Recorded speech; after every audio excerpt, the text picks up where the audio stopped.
कहानी की शुरुआत होती है एक समंदर के बीच में जिसका नाम था कैरेबियन ओशियन। यहाँ हम एक बोट के अंदर एक छोटी सी फैमिली को देखते हैं जो वेकेशन मनाने समंदर की सैर पर आई है। यहाँ हमें टॉम नाम का एक आदमी मिलता है जो प्रोफेशन से एक ओशियनोग्राफर था। असल में ओशियनोग्राफर वो साइंटिस्ट होते हैं जो समंदर के नीचे रहने वाले जीव जंतुओं और उनकी दुनिया पर रिसर्च करते हैं। टॉम की फैमिली में कुल 4 मेंबर्स थे, उसकी वाइफ जूलिया, उसकी बेटी केसी और छोटा बेटा बेन। दरअसल बेन का बर्थडे था और उसी की बर्थडे सेलिब्रेशन के लिए ये लोग बोट पर समंदर की सैर करने निकले थे। जब पूरी फैमिली अपना वेकेशन एंजॉय कर रही थी तभी टॉम की वाइफ जूलिया बोट के किनारे जाकर सीधे समंदर के पानी में कूद जाती है और मजे से स्विमिंग करने लगती है। लेकिन पानी में उतरने के बाद उसे पानी का टेक्सचर कुछ अजीब सा महसूस होता है। उसे सब कुछ थोड़ा वियर्ड लग रहा था। दूसरी तरफ टॉम ने बोट पर समंदर की सिचुएशन समझने के लिए जो डिवाइसेस रखे थे उनमें अचानक ग्लिच होने लगता है, यानी वो उल्टी सीधी रीडिंग देने लगते हैं। जब जूलिया स्विमिंग कर रही थी तब उसने एक अजीब चीज नोटिस की। उसने देखा कि उसके आसपास का पानी अजीब तरीके से अपनी जगह बदल रहा है। तभी अचानक पानी नीचे की तरफ खींचने लगता है। जूलिया बहुत डर जाती है और चिल्लाकर अपनी फैमिली को बुलाने लगती है, लेकिन उनकी बोट जूलिया से काफी दूर थी। ऊपर से पानी का करंट उसे नीचे की ओर खींच रहा था। उधर टॉम को अचानक एहसास होता है कि बोट पर उसकी वाइफ जूलिया नहीं है। फिर वो और उसके बच्चे आसपास देखते हैं तो उन्हें पता चलता है कि जूलिया काफी दूर से मदद के लिए चिल्ला रही है। टॉम तुरंत अपनी बोट को मोड़ता है और जल्दी से जूलिया के पास पहुंच जाता है। वो फौरन पानी में कूद पड़ता है और बच्चों की मदद से जैसे तैसे जूलिया को बोट पर चढ़ा लेता है।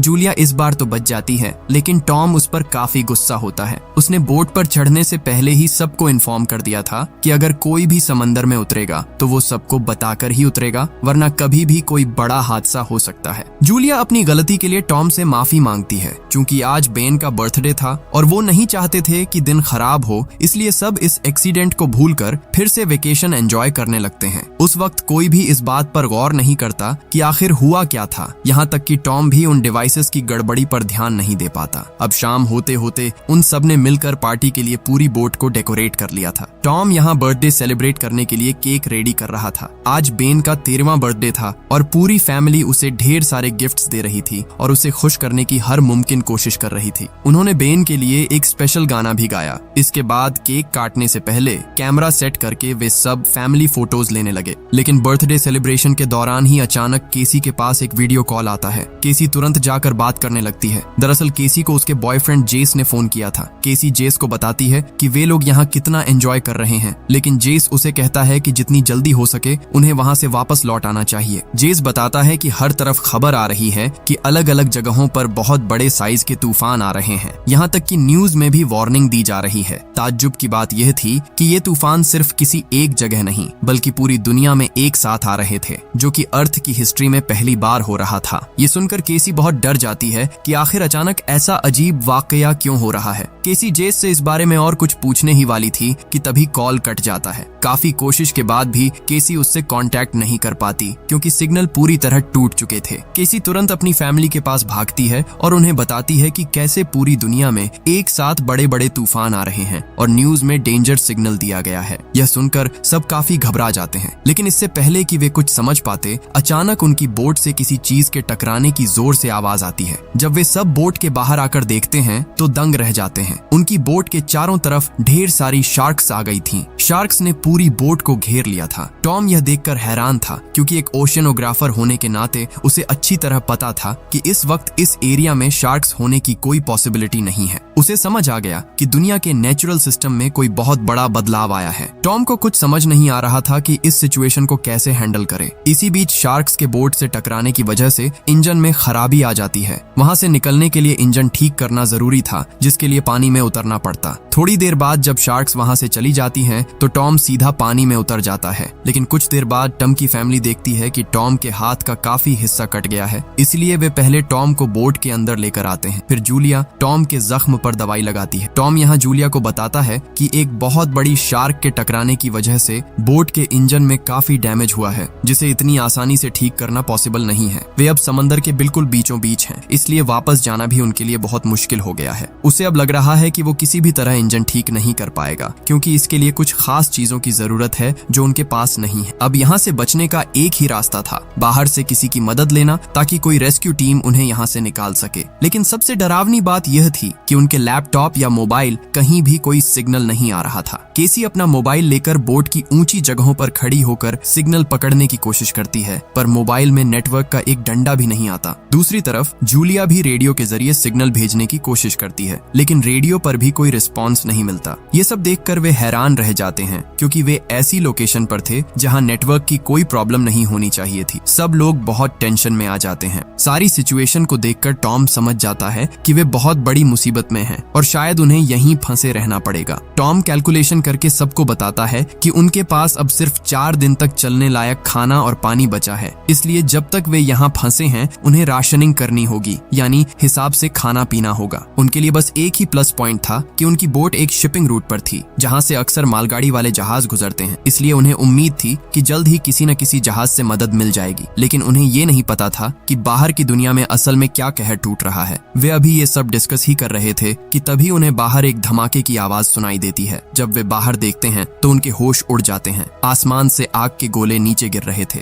देखते ही देखते आग के गोलों की तादाद बढ़ने लगती है। इंजन डैमेज होने के बावजूद टॉम जल्दी जल्दी बोट स्टार्ट करने की कोशिश करता है। इंजन स्टार्ट नहीं हो रहा था और एक विशाल आग का गोला उनकी बोट की तरफ ही बढ़ रहा था। ऐन मौके पर इंजन स्टार्ट हो जाता है और बोट वहां से हट जाती है, जिससे उनकी जान बच जाती है। टॉम बोट लेकर काफी दूर निकल आता है, लेकिन डैमेज इंजन को लगातार चलाने की वजह से वो बुरी तरह गर्म हो जाता है और उससे धुआं निकलने लगता है। अब इंजन पूरी तरह खराब हो चुका था, जिसे चाहकर भी अब ठीक नहीं किया जा सकता था। अब टॉम सारी सिचुएशन को समझने के लिए बोट के बाहर जाता है। आसपास देखकर उसे समझ आता है कि आसमान से गिरने वाली चीजें असल में आग के गोले नहीं, बल्कि अलग अलग तरह के सैटेलाइट्स हैं। इन सैटेलाइट्स के गिरने की वजह से ही उनके फोन और रेडियो में कोई सिग्नल नहीं आ रहा था। लेकिन अचानक आसमान से इस तरह सैटेलाइट्स क्यों गिर रहे हैं, ये बात किसी की समझ में नहीं आ रही थी। दूसरी तरफ टॉम का समंदर मापने वाला डिवाइस अचानक बहुत तेज स्पीड से घूमने लगता है। इसका मतलब था कि समंदर की लहरों की गति अब बहुत ज्यादा बढ़ गई है। कुछ ही देर में वहाँ एक बहुत बड़ा तूफान आ जाता है। हवा इतनी तेज चलने लगती है कि उनकी बोट की हालत खराब होने लगती है। लहरों के तेज बहाव के कारण बोट एक जगह टिक नहीं पा रही थी। सब बहुत ज्यादा डर जाते हैं, क्योंकि अगर बोट एक बार भी पलट गई तो वो डूब जाएगी और उनके पास बचने की कोई जगह नहीं बचेगी। अपनी फैमिली को सुरक्षित रखने के लिए टॉम जैसे तैसे सबको बोट के ऊपरी डेक पर ले जाता है। वो सबके लिए लाइफ जैकेट निकालता है और जल्दी से सबको पहना देता है, ताकि अगर बोट डूब भी जाए तो कम से कम वे पानी पर तैरते रहें। उसी वक्त उन सबको महसूस होता है कि अर्थ की ग्रेविटी में कोई अजीब सा बदलाव आया है, क्योंकि अचानक उन सबके नाक से खून निकलने लगता है। इसका मतलब था कि पृथ्वी शायद अब उल्टी दिशा में चली गई है। वे इन सब चीजों से इतना डर गए थे कि उन्हें पता ही नहीं चला कि वे कब सो गए। जब उनकी आंख खुलती है तो सुबह हो चुकी थी और सूरज की रोशनी बोट के अंदर आ रही थी। आसपास देखने पर उन्हें पता चलता है कि उनकी बोट जगह जगह से टूट चुकी है। लेकिन जैसे ही टॉम और उसकी फैमिली बोट से बाहर निकलते हैं, उन्हें अपनी आंखों पर यकीन नहीं होता। वे देखते हैं कि समंदर का सारा पानी अचानक गायब हो चुका है। उनकी बोट अब एक सूखे मैदान जैसी जमीन पर खड़ी थी और चारों तरफ एक बूंद पानी भी नहीं था।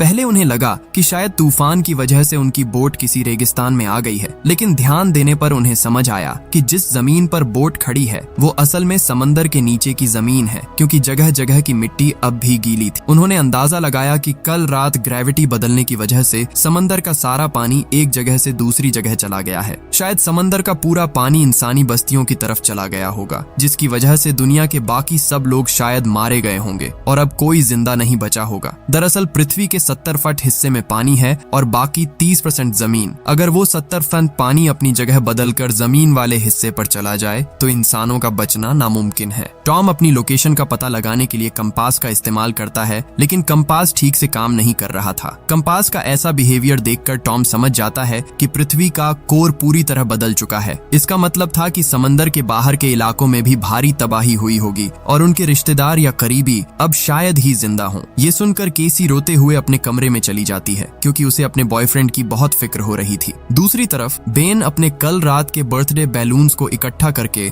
आसमान में उड़ा देता है, ताकि अगर आसपास कोई भी इंसान जिंदा हो तो इन बैलून्स का सिग्नल देखकर उनके पास आ सके और वे सब मिलकर सरवाइव कर सकें। हालांकि उन्हें यकीन था कि शायद कोई नहीं बचा, फिर भी अगर समंदर में उनकी तरह कोई और जहाज हुआ जिसमें लोग जिंदा हों तो वे सिग्नल देखकर जरूर आएंगे। टॉम भी रेडियो के जरिए आसपास के बोट्स को सिग्नल भेजने की कोशिश करता है ताकि कोई मदद के लिए आए, लेकिन काफी कोशिश के बाद भी कोई रिस्पॉन्स नहीं मिलता, जिससे वे लगभग हार मान लेते हैं। लेकिन तभी अचानक एक छोटी सी सबमरीन के साथ उनका रेडियो कनेक्शन जुड़ जाता है, जिसे देखकर वे सब दंग रह जाते हैं। उस सबमरीन में नाटो नाम का एक आदमी था। नाटो टॉम को बताता है कि कल रात असल में हुआ क्या था। वो कहता है कि जब तूफान शुरू हुआ तब वे अपनी सबमरीन के साथ समंदर की गहराई में थे। उन्होंने नोटिस किया कि समंदर का पानी बड़ी तेजी से नीचे की ओर जा रहा है और अपनी जगह बदल रहा है। पानी का बहाव इतना खतरनाक था कि उसके बाकी सभी साथी उस लहर में बह गए और अब सबमरीन में वह अकेला ही बचा है। अब वे दोनों इस मुश्किल हालात पर डिस्कस करने लगते हैं। उन्हें लग रहा था कि दुनिया में अब कोई भी जिंदा नहीं बचा है जो उनकी मदद कर सके, इसलिए उन्हें खुद ही जीने का रास्ता ढूंढना होगा। नाटो एक रिसर्चर था और अपनी कैलकुलेशन से वो टॉम को बताता है कि पृथ्वी की ग्रेविटी में आए बदलाव की वजह से समंदर का पानी शिफ्ट हो गया है, लेकिन एक हफ्ते के अंदर सब कुछ फिर से पहले जैसा हो जाएगा और पानी वापस अपनी जगह पर लौट आएगा। नाटो के पास सबमरीन थी, इसलिए वो तो सरवाइव कर सकता था, लेकिन टॉम और उसकी फैमिली के लिए यह बहुत बड़ा खतरा था। जैसे ही समंदर का पानी वापस आएगा वे सब डूब जाएंगे। टॉम नाटो से विनती करता है कि वो उसकी फैमिली को सबमरीन में पनाह दे दे, लेकिन नाटो मना कर देता है क्योंकि उसकी सबमरीन बहुत छोटी थी और उसमें सिर्फ 3 लोग ही आ सकते थे। टॉम एक बड़ा फैसला लेता है। वो नाटो से कहता है कि वो अभी उसके पास आ रहा है, वो बस उसके दोनों बच्चों को अपनी सबमरीन में रख ले। वो और उसकी वाइफ जूलिया कहीं और चले जाएंगे। इसके बदले में टॉम अपना सारा खाना और पानी नाटो को देने का वादा करता है। नाटो इस बात पर मान जाता है। नाटो अपने मैनुअल मैप से अपनी लोकेशन टॉम को समझा देता है। जूलिया अपने बच्चों को खुद से दूर नहीं करना चाहती थी, लेकिन टॉम उसे समझाता है कि बच्चों की जान बचाने का यही इकलौता रास्ता है। टॉम उसे जल्दी से सारा सामान और खाना पैक करने को कहता है। नाटो की लोकेशन तक पहुंचने में उन्हें पैदल 2 दिन लगने वाले थे। टॉम का प्लान था कि बच्चों को वहां छोड़कर वो और जूलिया किसी ऊंची जगह की तलाश में निकल जाएंगे। भले ही वे दोनों न बचें, लेकिन कम से कम उनके बच्चे सुरक्षित रहें। वे जैसे ही निकलने वाले होते हैं, टॉम को दूर से एक आदमी आता हुआ दिखता है जिसके साथ एक कुत्ता भी था। वो आदमी जख्मी था और ठीक से चल नहीं पा रहा था। टॉम को उस पर तरस आ जाता है और वो उसे खाना और पानी देने के लिए पास जाता है। वो आदमी बड़े मजा से पानी पीता है, लेकिन अचानक वो टॉम पर हमला कर देता है। जूलिया अपने पति को बचाने के लिए दौड़ती है, लेकिन तभी वो आदमी लोहे की किसी चीज से टॉम पर इतनी जोर से वार करता है कि टॉम की मौके पर ही मौत हो जाती है। जूलिया ये देखकर बुरी तरह टूट जाती है और रोने लगती है। वो डर के मारे टॉम के पास भी नहीं जा पा रही थी। उसे समझ आ गया कि वो आदमी बहुत ही बेरहम और खतरनाक है, जिसने मदद करने वाले को ही मार डाला। उसे डर था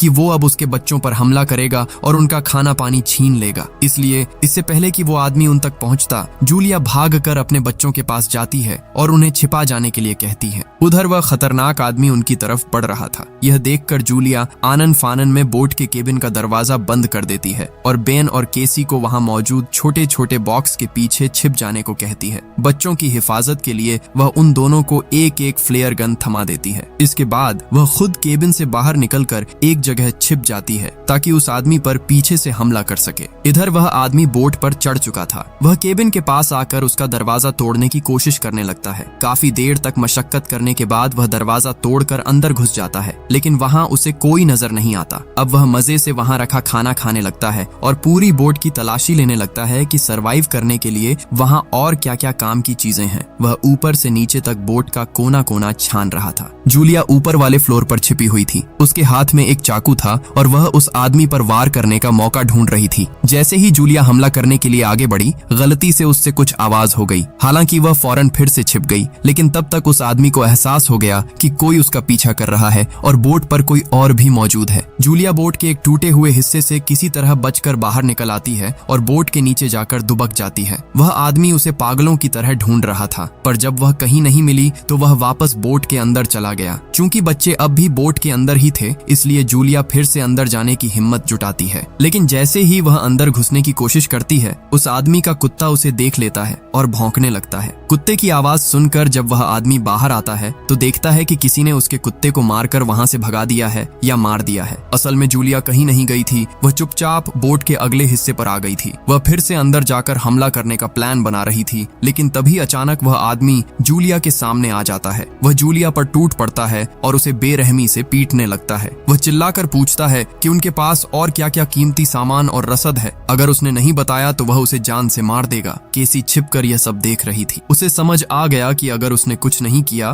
तो वह आदमी उसकी मां को मार डालेगा। केसी हिम्मत जुटाकर दबे पांव बाहर निकलती है और बड़ी सावधानी से निशाना साधकर अपनी फ्लेयर गन से सीधे उस आदमी के चेहरे पर फायर कर देती है। फ्लेयर लगते ही उस आदमी का चेहरा बुरी तरह जलने लगता है और उसे दिखना बंद हो जाता है। हालांकि इस हमले से उस आदमी को तो रोक दिया गया, लेकिन फ्लेयर गन की वजह से बोट के अंदर आग लग जाती है। इधर जूलिया तुरंत अपने बच्चों को बोट से बाहर निकलने के लिए कहती है। बच्चे उसे छोड़कर नहीं जाना चाहते थे, लेकिन जूलिया उन्हें भरोसा दिलाती है कि वो बस अभी उनके पीछे आ रही है। जब बेन और केसी बाहर चले जाते हैं तो जूलिया बोट के एकदम अंदर वाले हिस्से में जाती है ताकि वह सरवाइव करने के लिए जरूरी खाना और पानी साथ ले सके। जूलिया जल्दी जल्दी एक बैग में खाना और पानी भर रही थी, तभी वह जख्मी आदमी उससे खाना छीनने की कोशिश करता है, लेकिन वह काफी कमजोर हो चुका था, इसलिए जूलिया उसे धक्का देकर पीछे गिरा देती है और रसद का बैग लेकर तुरंत बोट से बाहर अपने बच्चों के पास पहुंच जाती है। बाहर आते ही केसी और बेन अपने पिता की लाश देख लेते हैं और वे दोनों भाई बहन टॉम के शरीर से लिपटकर फूट फूट कर रोने लगते हैं। जूलिया भी खुद को रोक नहीं पाती, लेकिन जल्द ही वह खुद को संभालती है और बच्चों को ढांढस बंधाती है। वह कहती है कि उनके पिता ने उन्हें बचाने के लिए अपनी जान दी है, इसलिए कम से कम उनके पिता की खातिर उन्हें जिंदा रहना होगा और यहाँ से निकलना होगा। देखते ही देखते उनकी पूरी बोट आग की लपटों में घिर गई। तभी जूलिया देखती है कि वह आदमी भी जलती हुई बोट से बाहर निकल आया है। उसे देख जूलिया और बच्चे सहम जाते हैं और अपना सामान लेकर वहाँ से भागना शुरू कर देते हैं। कुछ ही देर में बोट के अंदर एक जोरदार धमाका होता है। जूलिया बच्चों को लेकर काफी दूर तक दौड़ती रहती है। वह उसी दिशा में जा रही थी जहाँ नॉटो अपनी सबमरीन के साथ मौजूद था। टॉम ने बताया था कि वहाँ पहुँचने में 2 दिन लगेंगे, इसलिए जूलिया बिना रुके आगे बढ़ने की कोशिश करती रही। कई घंटों तक लगातार चलने के बाद वे तीनों बुरी तरह थक गए थे,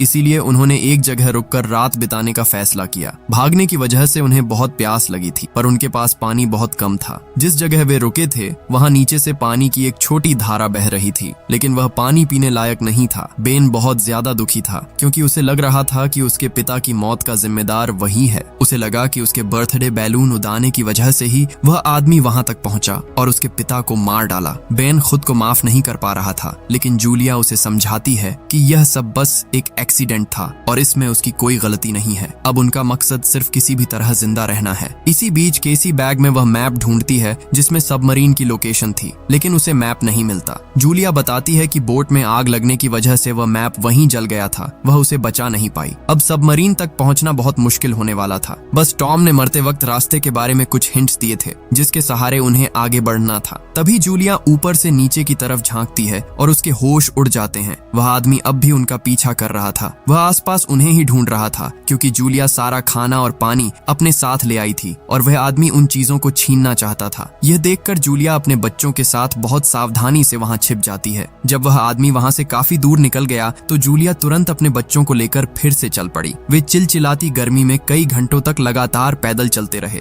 जिसकी वजह से वे सब बुरी तरह थक चुके थे। उनके शरीर में आगे बढ़ने की रत्ती भर भी ताकत नहीं बची थी, लेकिन जूलिया ने किसी तरह खुद को संभाला और अपने बच्चों का हौसला बढ़ाया ताकि वे हार न माने। उसने उन्हें समझाया कि अगर जिंदा रहना है तो जल्द से जल्द सबमरीन तक पहुंचना ही होगा। चूंकि वे समंदर के नीचे वाले हिस्से पर चल रहे थे, इसलिए रास्ता बिल्कुल भी समतल नहीं था। हर तरफ ऊबड़ खाबड़ जमीन, छोटे बड़े पत्थर और जगह जगह जमा थोड़ा बहुत पानी उनके सफर को और भी मुश्किल बना रहा था। भागते भागते जब वे काफी दूर निकल आए तो उन्होंने देखा कि उनके आसपास भारी मात्रा में प्लास्टिक और कचरा पड़ा हुआ है। ये वही प्लास्टिक था जिसे इंसान सालों से समंदर में फेंकते आ रहे थे और जो अब समंदर की तह में जमा हो चुका था। समंदर के नीचे बोतलों और प्लास्टिक का इतना बड़ा ढेर देखकर वे सब दंग रह गए। सफर तय करते करते अब उनके पीने का पानी पूरी तरह खत्म हो चुका था। उनके पास बस नाम मात्र का पानी बचा था। जब प्यास के मारे बेन की हालत बहुत खराब होने लगी तो जूलिया ने अपने हिस्से का आखिरी पानी भी उसे पिला दिया। अब उनके पास एक बूंद पानी भी नहीं बचा था।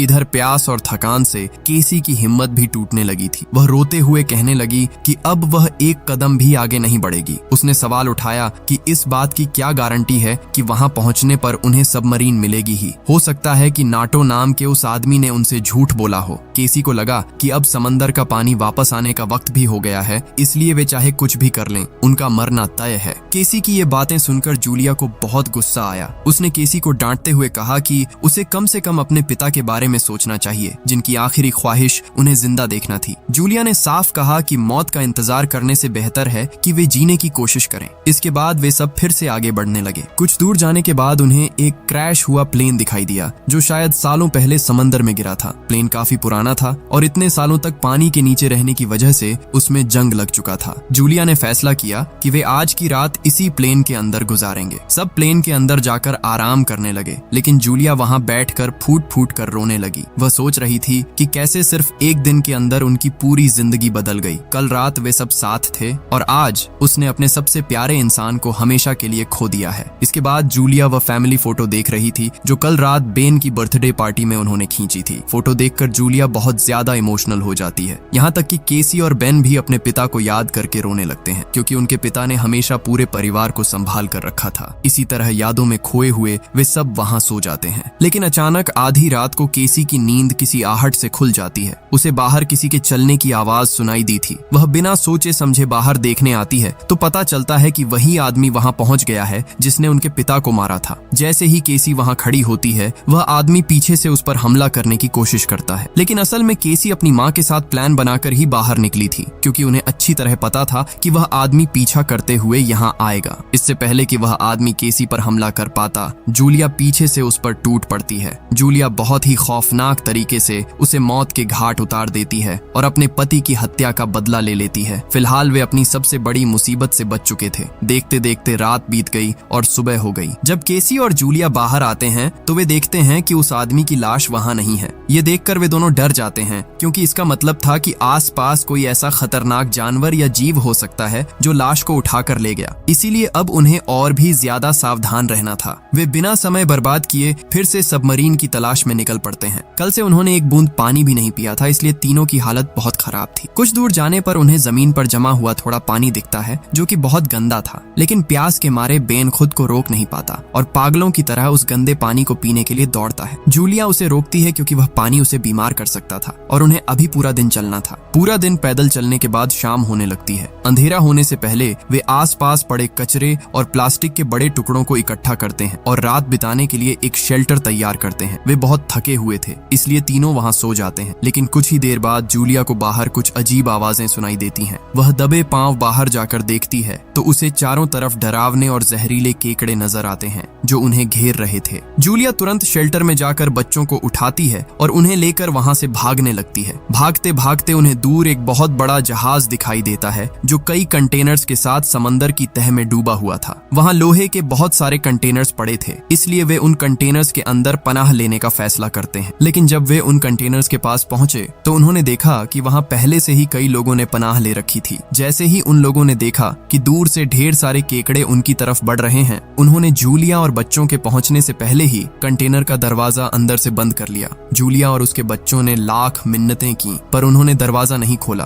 केकड़े बिल्कुल पास आ चुके थे, इसलिए कोई और रास्ता न देखकर वे जल्दी जल्दी कंटेनर के ऊपर चढ़ने लगे। बच्चों को ऊपर चढ़ाते चढ़ाते जूलिया को थोड़ी देर हो गई, जिसकी वजह से एक विशाल केकड़े ने उसके पैर पर बुरी तरह काट लिया। फिर भी किसी तरह वे तीनों ऊपर चढ़ने में कामयाब रहे। इधर उस कंटेनर के नीचे एक हिस्सा टूटा हुआ था जिसे अंदर बैठे लोग देख नहीं पाए थे। सारे केकड़े उसी रास्ते से अंदर घुस गए और लोगों पर हमला कर दिया। ऊपर बैठी जूलिया और बच्चे अंदर से आ रही चीखें सुन सकते थे। थोड़े ही समय में केकड़ों ने अंदर मौजूद हर एक इंसान को मार डाला। जूलिया के पैर से बहुत ज्यादा खून बह रहा था, इसलिए उसने तुरंत कपड़े से घाव को बांधा, लेकिन कमजोरी की वजह से वह वहीं बेहोश हो गई। कुछ घंटों बाद जब उसे होश आया तो उसके पास न तो बेन था और न ही केसी। जूलिया बुरी तरह डर गई और नीचे उतरकर पागलों की तरह उन्हें ढूंढने लगी। जब वे कहीं नहीं मिले तो वह रोने लगी। तभी केसी दौड़कर आई और अपनी माँ के गले लग गई। उसने बताया कि केकड़े काफी पहले चले गए थे, इसलिए वे दोनों भाई बहन कंटेनर्स में खाना और पानी ढूंढने गए थे।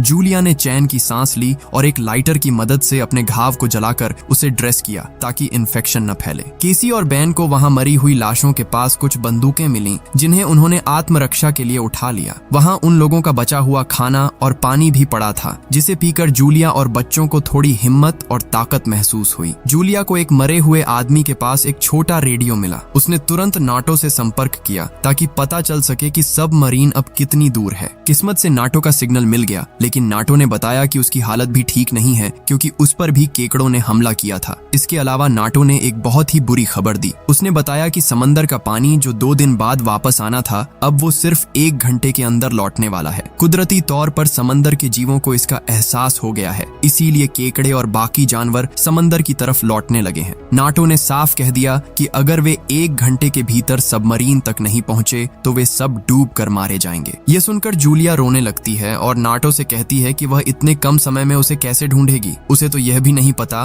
कि वह उससे कितनी दूर है और उनके पास तो अब कोई मैप भी नहीं है। वह बस अपने पति टॉम के बताए हुए अंदाजे के हिसाब से 2 दिन से चल रही है, लेकिन अब तक उसे सबमरीन का कोई निशान नहीं दिखा। नाटो उसे दिलासा देते हुए कहता है कि अगर वे 2 दिन से चल रहे हैं तो यकीनन वे उसके काफी करीब होंगे। नाटो के पास बंदूक की आखिरी गोली बची थी। वह उन्हें सिग्नल देने के लिए हवा में फायर कर देता है। दूर से जूलिया और बच्चे उस रोशनी को देख लेते हैं और वे खुशी से झूम उठते हैं क्योंकि उन्हें पता चल जाता है कि वे सही रास्ते पर हैं। वे तेजी से सबमरीन की तरफ दौड़ने लगते हैं। काफी दूर भागने के बाद उन्हें एक खाली जगह पर सबमरीन खड़ी दिखाई देती है, लेकिन वहां तक पहुंचने के लिए उन्हें पत्थर की एक ऊंची दीवार जैसी पहाड़ी पार करनी थी जो समंदर की लहरों के कारण वहां बन गई थी। वहां पहुंचने से पहले केसी अपनी माँ से पूछती है कि अगर वे दोनों भाई बहन सबमरीन में चले गए तो माँ का क्या होगा। केसी जानती थी कि सबमरीन में सिर्फ 3 ही लोगों की जगह है और पानी लौटने में भी बहुत कम वक्त बचा है। जूलिया केसी पर गुस्सा होती है और कहती है कि यह सब सोचने का वक्त नहीं है, बस किसी तरह सबमरीन तक पहुंचना जरूरी है। जब वे उस पहाड़ी रास्ते से आगे बढ़ रहे थे तभी अचानक ऊपर से कुछ पत्थर गिरते हैं और जूलिया अपने बच्चों से अलग हो जाती है। बीच में पत्थर गिरने की वजह से वह बच्चों तक नहीं पहुंच पा रही थी। वह चिल्लाकर केसी से कहती है कि वह बेन को लेकर तुरंत सबमरीन में चली जाए और उसके लिए न रुके, क्योंकि वैसे भी सबमरीन में उसके लिए जगह नहीं होगी। केसी अपनी माँ को छोड़ना नहीं चाहती थी, पर जूलिया के बार बार कहने पर वह मजबूर होकर बेन के साथ नाटो के पास पहुंच जाती है। जब वे नाटो के पास पहुंचते हैं तो नाटो उन्हें बताता है कि उसकी हालत बहुत खराब है और वह अब ज्यादा देर जिंदा नहीं बचेगा। नाटो कहता है कि वह पूरी सबमरीन अब उन्हीं की है, यानी